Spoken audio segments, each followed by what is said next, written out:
धरती खून से लथपथ थी। आकाश चीखों से गूंज रहा था। महाभारत का युद्ध इतिहास का सबसे भयानक युद्ध था। ऐसे योद्धा जिनके क्रोध ने धरती को हिलाकर रख दिया, जिनके युद्ध कौशल ने देवताओं को भी दंग कर दिया, जिनकी कहानियां रोंगटे खड़े कर देती हैं। आज हम टाइम ट्रैक ट्रिविया हिंदी के इस नए वीडियो में आपको महाभारत के 10 सबसे महान योद्धाओं से परिचित कराएंगे। ये योद्धा अपनी वीरता, शक्ति और युद्ध कौशल के लिए प्रसिद्ध थे और इनमें से कुछ तो देवताओं को भी परास्त करने की क्षमता रखते थे। नंबर 10, अर्जुन का पुत्र अभिमन्यु 16 साल का ही था, परंतु युद्ध कौशल में दिग्गजों को भी मात देता था। अभिमन्यु की सबसे बड़ी वीरता थी चक्रव्यूह को तोड़ना। यह एक जटिल युद्ध रचना थी जिससे बाहर निकलना लगभग असंभव माना जाता था। उसने कई प्रसिद्ध योद्धाओं को युद्ध में पराजित किया, जिनमें दुर्योधन का पुत्र लक्ष्मणा और कौरव सेना के अनेक महारथी शामिल थे। हालांकि नियति कुछ और ही मंजूर था। युद्ध के दौरान अभिमन्यु अकेला पड़ गया। उसके सारथी और घोड़े मारे गए। उसका धनुष टूट गया। निहत्थे होने के बावजूद उसने हार नहीं मानी। उसने टूटे रथ के पहिए को हथियार बनाकर लड़ना जारी रखा। कौरवों के 6 महारथियों द्रोणाचार्य, कर्ण, कृपाचार्य, कृतवर्मा, अश्वत्थामा और शकुनि ने मिलकर धर्म युद्ध के नियमों का उल्लंघन करते हुए अभिमन्यु पर आक्रमण किया और उसे वीरगति प्राप्त हुई। यही उसकी अमर कहानी है। उसकी वीरता की कहानी युगों युगों तक याद की जाएगी। नंबर 9, सात्यकी। महाभारत के रण में जहां भीष्म, अर्जुन, कर्ण जैसे नाम युद्ध के पर्याय बन गए, वहीं कुछ ऐसे योद्धा भी थे जिनकी वीरता को इतिहास के पन्नों में उतना स्थान नहीं मिला। ऐसे ही एक अविस्मरणीय योद्धा थे यादव कुल के सात्यकी। उन्होंने शस्त्रों का ज्ञान अर्जुन से प्राप्त किया था। सात्यकी एक बेहतरीन तलवारबाज भी थे। उन्होंने शकुनि को 2 बार पराजित किया और जब द्रोणाचार्य युधिष्ठिर को मारने के लिए आगे बढ़ रहे थे तो सात्यकी ने ही काफी लंबे समय तक गुरु द्रोण को रोके रखा था। उन्होंने अर्जुन की सहायता करते हुए जयद्रथ वध में भी महत्वपूर्ण भूमिका निभाई। सात्यकी ने पांडव सेना के सेनापति धृष्टद्युम्न की भी जान कई बार बचाई थी। युद्ध के दौरान उन्होंने भूरिश्रवा को मार गिराया, जिसके बाद उन्हें काफी आलोचना भी मिली। सात्यकी उन कुछ चुनिंदा योद्धाओं में से थे जो युद्ध के बाद जीवित बचे, और यहाँ तक कि अर्जुन तो सात्यकी को अपने समान योद्धा मानते थे। नंबर 8, भगदत्त। नरकासुर के पुत्र, प्राग ज्योतिष के राजा भगदत्त अपने विशालकाय हाथी सुप्रतिका पर सवार होकर युद्ध भूमि में उतरते थे। हाथियों के युद्ध में उनकी कुशलता अद्वितीय थी। उनका हाथी सुप्रतिका विशाल, शक्तिशाली और लगभग अपराजेय था। सुप्रतिका इंद्र के ऐरावत के समान बलशाली था। वृद्धता के बावजूद भगदत्त में अदम्य वीरता का वास था। कुरुक्षेत्र युद्ध में वे सबसे वरिष्ठ योद्धाओं में से एक थे, शायद भीष्म और द्रोणाचार्य से भी अधिक।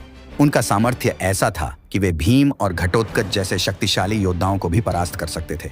उनके पास एक अमोघ अस्त्र था जिसे स्वयं भगवान विष्णु ने उन्हें प्रदान किया था, वैष्णव अस्त्र। यह अस्त्र अपनी दिव्य शक्ति के कारण किसी भी लक्ष्य को भस्म कर सकता था। भगदत्त ने इस अस्त्र का प्रयोग अर्जुन के विरुद्ध किया, परंतु भगवान कृष्ण ने अपने चमत्कार से इस अस्त्र को माला में बदल दिया। नंबर 7, घटोत्कच। घटोत्कच भीम और राक्षसी हिडिंबा का बेटा था। उसकी मां के कारण वह आधा राक्षस था, जिससे उसे कई मायावी शक्तियां मिली थीं। वह उड़ सकता था, अपना रूप छोटा या बड़ा कर सकता था और अदृश्य भी हो सकता था। उसने कई राक्षसों को मारा, जिनमें अलंबुशा और बहुत सारे विशालकाय असुर भी शामिल थे।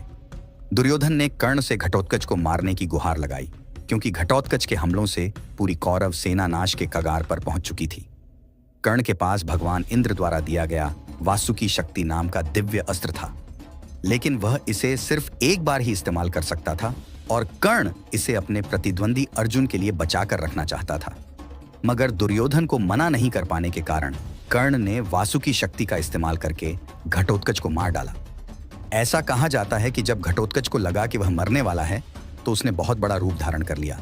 उसका विशाल शरीर गिरने पर कौरव सेना की एक अक्षौहिणी सैन्य दल उसके नीचे दबकर मर गई। घटोत्कच के मरने पर भगवान कृष्ण खुश थे, क्योंकि अब कर्ण के पास अर्जुन के खिलाफ इस्तेमाल करने के लिए वासुकी शक्ति नहीं बची थी। नंबर 5, भीम। वायु देवता ने कुंती और पांडु को पुत्र प्रदान किया और भीम का जन्म हुआ। 10,000 हाथियों के बल से समृद्ध उसकी गर्जना युद्ध भूमि पर कंपन पैदा कर देती थी। गदा युद्ध में वह दुनिया के सबसे बेहतरीन और कुशल योद्धाओं में से एक था और साथ ही एक महान पहलवान भी था। भीम को कृपाचार्य और द्रोणाचार्य ने शिक्षा दी थी। बचपन से ही भीम की कौरव, खासकर दुर्योधन के साथ दुश्मनी चलती थी। द्रोणाचार्य और कृपाचार्य के मार्गदर्शन में वह एक अजेय योद्धा बन चुका था, जिसके रौद्र रूप से खलनायकों के रोंगटे खड़े हो जाते थे। उसने हिडिंबा और बकासुर जैसे कई राक्षसों का वध किया। जरासंध, मगध का शक्तिशाली राजा, अपनी अत्यधिक शक्ति के लिए जाना जाता था।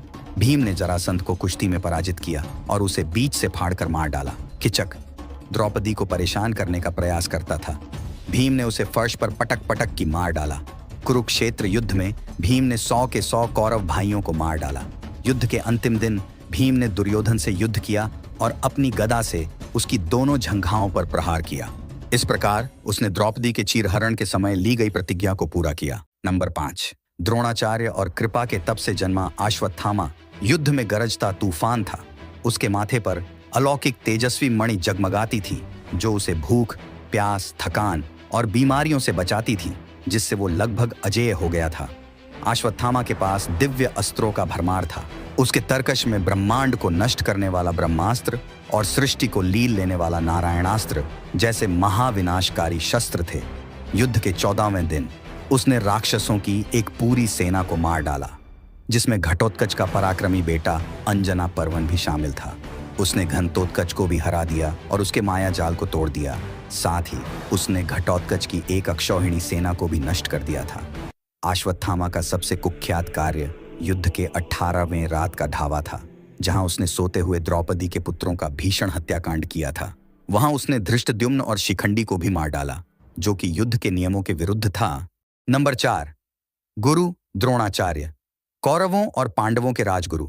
गुरु द्रोण, वो महान गुरु युद्ध कलाओं और रणनीतियों में निपुण थे और युद्ध के सभी रूपों में अत्यधिक कुशल थे। उनकी युद्ध तकनीक इतनी सटीक और घातक थी कि मानो वह युद्ध के मैदान पर एक शतरंज का खेल खेल रहे हों। गुरु द्रोण एक से बढ़कर एक दिव्य अस्त्रों के झांता थे। परशुराम ने उन्हें दिव्यास्त्रों की गहन विद्या सिखाई, जिसमें उन अस्त्रों को बुलाने और वापस लेने के मंत्र भी सम्मिलित थे।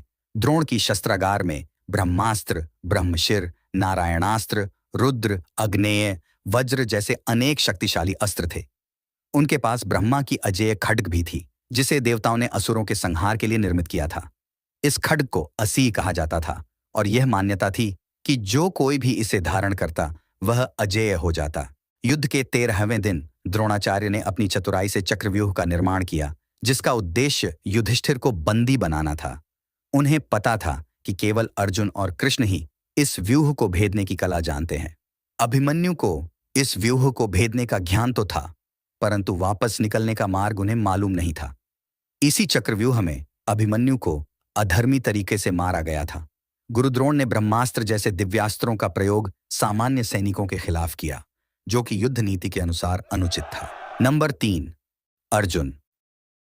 अर्जुन पांडु और कुंती के तीसरे पुत्र थे। उनका जन्म इंद्रदेव की कृपा से हुआ था, इसलिए उन्हें देवराज इंद्र का पुत्र भी कहा जाता था। छोटी उम्र से ही अर्जुन एक असाधारण धनुर्धर के रूप में उभरे। उनका गांडीव धनुष से छूटे बाण शत्रुओं के कवच को चीरते हुए उनके प्राणों को क्षण भर में लील लेते थे। अर्जुन ने सुना कि द्रुपद अपनी पुत्री के लिए एक स्वयंवर का आयोजन कर रहे हैं। प्रतियोगिता में धनुष से पानी में परछाई देखकर एक सुनहरी मछली की आंख में बाण मारना था। स्वयंवर में शामिल लगभग सभी राजाओं को यह चुनौती पूरी करने में असफलता मिली। अंत में अर्जुन ने अपनी अद्भुत शक्ति और अचूक निशाने से इस प्रतियोगिता को जीत लिया और द्रौपदी को अपने साथ ले गए। असंख्य दिव्य अस्त्रों से लैस अर्जुन एक ऐसे योद्धा थे जिनके शौर्य से रोंगटे खड़े हो जाते थे। उनके सबसे प्रमुख हथियारों में से एक था गांडीव, अग्निदेव से प्राप्त एक अलौकिक धनुष जिसकी शक्ति अपरम थी। उनके पास पशुपास्त्र भी था, जो भगवान शिव द्वारा प्रदत्त एक विनाशकारी अस्त्र था।